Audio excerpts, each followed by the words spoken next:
What about you? Have you played anything this weekend? I did play a little bit of 1980X. You remember sending me that trailer or just mentioning it to me? 1980. Was this the Um, Mega Man like game? No, Oh this no, is that that was the other Switch. game. Yeah. It might be on other platforms too, but that's what I'm playing it is on Switch. Yeah. But it's very dope. There's something about so they kind of their whole shtick is you're playing in this this kind of retro sci-fi world, but you're all these different like God, it's gorgeous. games that were popular in the 80s, early 90s. So you have these like 2D beat 'em ups, this side-scrolling shooting kind of gameplay. I haven't got beyond that, so there's this outrun kind of style. But it's all in the idea that you're moving around in this actual arcade playing these games, Right. and you're kind of there's a storyline somewhat to it. Yeah, it's really cool. I like this idea a lot, and how I want to see more of how they tie these like games together. Yeah. Do you think so? This game is $10. It looks Yeah. gorgeous. It looks really cool. Now you haven't beaten it yet. No, I'm maybe an hour or 2 hours in. Do you think they underpriced it? I don't know because it might be right on the money because I think the individual experiences are smaller. So I think it's Okay. them compiling a couple of smaller experiences. So I think it's fair to ask that $15, maybe $20 price tag. Yeah, but it's 10. Like 10 is Yeah, that's yeah, pretty low. that is. I wonder. Yeah, I don't know if it's. Yeah. Maybe it's short. I don't know.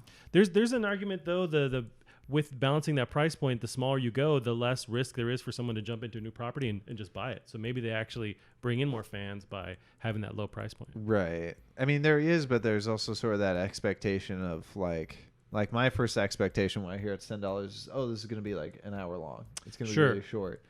So there is, you expect some sort of trade-off.